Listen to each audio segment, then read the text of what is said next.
నమస్తే. Welcome to hit TV. ఈ రోజు మనతో పాటు కిరణ్ శర్మ గురువు గారు ఉన్నారు. వారితో మాట్లాడి అనేక విషయాలు తెలుసుకునే ప్రయత్నం చేద్దాం. నమస్తే గురుగారు. నమస్తే. అఖండ ఐశ్వర్యమస్తు. గురువు గారు, అమావాస్య రోజు అమ్మాయి గాని అబ్బాయి గాని పుడితే ఏమైతుందంటారు? అంటే ఏమవుతుంది అనే విషయం కన్నా చాలా మందికి ఆడపిల్ల అమావాస్య పుడితే మంచిదనేది ఒక నానుడి ఉంది. అవును. అలా పుడితే మంచిదనే విషయం ధర్మశాస్త్రంలో ఎక్కడ లేదు. ఎందుకు అంటే మహాలక్ష్మి అమ్మవారు అమావాస్య రోజు పుట్టింది కాబట్టి, అంటే అమ్మవారి అవతరణ జరిగింది కాబట్టి, అమ్మవారిని పూజిస్తాం కాబట్టి, అటు చీకటిలో వెలుగుగా ప్రసారం అయ్యేది అమ్మవారు కాబట్టి, సత్యభావాన్ని మరొక లక్ష్మీ రూపంగా భావిస్తారు కాబట్టి అమావాస్య ఆడపిల్ల పుడితే ఐశ్వర్యము అని అంటారు. అది ఎక్కడ కూడా మనకి చెడుగా కానీ మంచిగా గ్రంథాలు లేదు. అమావాస్య రోజున పుట్టిన కొన్ని నక్షత్రాల్లో అంటే శాంతి నక్షత్రాలు ఉంటాయి. జస్ట్ లైక్ జ్యేష్ఠ, మూలా నక్షత్రం, అలాగే కొన్ని నక్షత్రాలు ఉన్నాయి. పుష్యవి నక్షత్రం, తర్వాత అశ్విని నక్షత్రం కానివ్వండి, తర్వాత కొన్ని ధనిష్ట నక్షత్రం, కొన్ని నక్షత్రాలు పుట్టిన వాళ్ళకి శాంతులు పడతాయి. అటువంటి శాంతులు నక్షత్రాల్లో చేసుకుంటే, అది అమావాస్య పుట్టింది అనుకో తప్పక శాంతి చేసుకోవాల్సిందే. అమావాస్య పుట్టింది కాబట్టి ఏ శాంతి అక్కర్లేదని నాకు లేదు. ఒకవేళ అమావాస్య రోజు జ్యేష్ఠ నక్షత్రం వచ్చి ఆ రోజు కనుక మనకి అమ్మాయి పుట్టింది అనుకుంటే తప్పకుండా శాంతి నక్షత్రం శాంతి చేసుకోవాల్సిందే. కాబట్టి ఇక్కడ ధర్మశాస్త్రంలో అమావాస్య రోజు ఒక్కటే పుట్టి లెక్కలు తీసుకునేది కాదు, నక్షత్రంతో కూడి ఉంటుంది. కానీ నారుడి మాత్రం అమావాస్య ఆడపిల్ల పుడితే మంచిదే, లక్ష్మీప్రదం, రైట్. అలాగే అందరూ కూడా భావిస్తారు, అలాగే జరుగుతుంది కూడా. అలా అని చెప్పేసి అబ్బాయి పుడితే దొంగ అవుతాడు, అబ్బాయి పుడితే రౌడీ స్టేట్ అవుతాడు, అబ్బాయి పుడితే మానభంగాలు చేస్తాడు అనే విషయం అంతా ఎక్కడ లేదండి. ఆ విషయంలో అబ్బాయిని పాపం అమావాస్య పుట్టినోడికి పిల్లనివ్వట్లేదు. ఇప్పుడు అదో తలకాయ నొప్పి అయిపోయింది. ఇప్పటికే కొన్ని వర్ణాలలో కొన్ని వర్గాలలో పిల్లనివ్వడానికి వెనకెళ్ళిపోతారు. సో ఆడపిల్లని ఇవ్వట్లేరు. అసలే ఇప్పుడు ఆడపిల్లలు ఇలాంటి వాళ్ళందరూ కూడా డిమాండ్లో ఉన్నారు, చాలా డిమాండ్లో ఉన్నారు. అఫ్ కోర్స్ నేను చాలా అదృష్టవంతుని, మాకు కూడా ఆడపిల్లలు చాలా మంది ఉన్నారు. సో కాబట్టి ఆ డిమాండ్లు ఏంటి?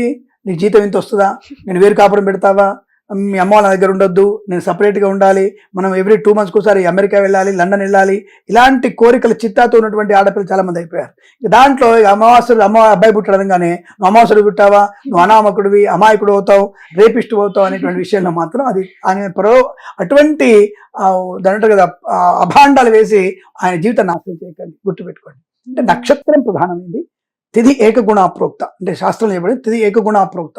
నక్షత్రం చతుర్గుణం, నక్షత్రం 4 గుణాలకు సంపన్నమైనది. అలాగే తిథి ఏకగుణంతో నక్షత్ర చతుర్గుణం, షోడశం 16 గుణాలు మనకి యోగం, అలాగే 32 గుణాలు కరణం అంటారు. అంటే ఇటువంటి ఒక్కదానికి తర్వాత ఒకటి బలమైనవి. కాబట్టి నక్షత్రం బలం తప్ప తిథి కాదన్న విషయాన్ని గురించి, తిథి కూడా నక్షత్ర దోషం అయితే మాత్రం శాంతి చేసుకోవాలి. అది అమ్మాయి ఆడపిల్ల పుడితే మంచిదే కాదంటలేదు. పౌర్ణమి రోజు పుడితే చెడ్డదా, మరి వెంటనే డౌట్ వస్తుందిగా, మరి అమ్మాయి పౌర్ణమి రోజు పుడితే చెడ్డదా అంటే దానికి ఇస్తామని చెప్పాలి. లేదు పౌర్ణమి విశేషమైంది, కార్తీక పౌర్ణమి అమ్మవారికి పూజ చేస్తారు కాబట్టి అక్కడ మంచిది, ఆశ్వజ పౌర్ణమి లక్ష్మీదేవి పౌర్ణమి, దుర్గా పౌర్ణమి కాబట్టి ఆడపిల్ల మంచిదే. అంటే అమావాస్య పుట్టినా మంచిదే ఆడపిల్ల, పౌర్ణమి పుట్టినా మంచిదే, ఏకాదశి పుట్టినా మంచిదే. మరి మగవాడు మాత్రం అమావాస్య పుడితే చెడ్డోడు, పౌర్ణమి పుడితే చెడ్డోడు అయిపోతాడా? కాబట్టి ఈ విషయంలో ధర్మశాస్త్రంలో ఎక్కడ అలాంటిది లేదు. బట్ ఆ తిథికి అమావాస్య పుట్టిన వాళ్ళు కూడా తప్పకుండా ముఖావలోకనం చేసుకోవాలి. అది ఆడపిల్లైనా సరే మగపిల్లడైనా సరే ముఖావలోకనం అంటే ఆవు నెయ్యిలో ముఖం చూడడం అనేది ధర్మశాస్త్రం. దానివల్ల దోషం తొలగిపోతుంది అర్థం. దోషం తగ్గుతుంది, అంతే, దోషం తొలగిపోదు, దోషం తగ్గుతుంది. పూజ పునస్కారం వల్ల ఇంకో తగ్గుతుంది, దానం వల్ల ఇంకా తగ్గుతుంది. కొంత నువ్వు చేసేటువంటి పాపకర్మల్ని తోసేసుకుంటే పుణ్యకర్మలు చేస్తే పూర్తిగా తొలగిపోతుంది. కాబట్టి దోషం అనేది పూర్తిగా తొలగిపోయే అవకాశం ఉండదు. కనుక దాన్ని ఎప్పుడు కూడా ఆ యొక్క దోషాన్ని పోగొట్టుకోవడానికి దానము, ధర్మము, జపము, తపస్సు చేసుకోవాలి.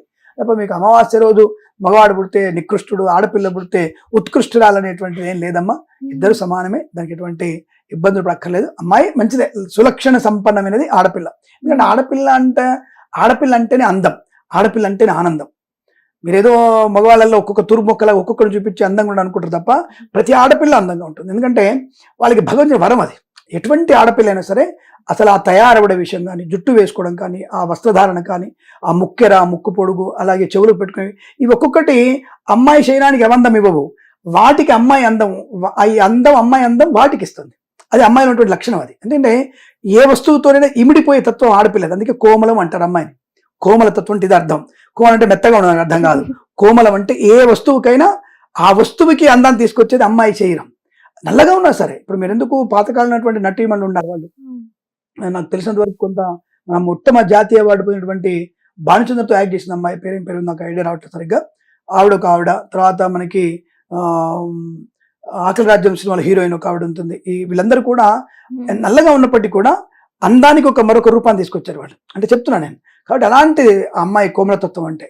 కాబట్టి అటువంటి అమ్మాయిలు, ఆడపిల్ల అమావాస్య పుట్టినా మంచిదే, ఉమ్, పౌర్ణమి పుట్టినా మంచిదే, అబ్బాయిలు కూడా అమావాస్య పుట్టినా మంచిదే, పౌర్ణమి పుట్టినా మంచిదే. ఆ విషయం గమనించుకోండి. అబ్బాయిలు కూడా అందంగా ఉన్నారంటే మర్చిపోకండి. ఫ్యాషన్ షోలో హీమ్యాన్స్ చాలా మంది ఉన్నారు, అది గుర్తుపెట్టుకోండి, మర్చిపోకండి. ఇప్పుడు మగవాళ్ళు కూడా చాలా అందంగా తయారవుతున్నారు, మధ్య గుర్తుపెట్టుకోండి. అదన్నమాట. ధన్యవాదాలు. శుభం.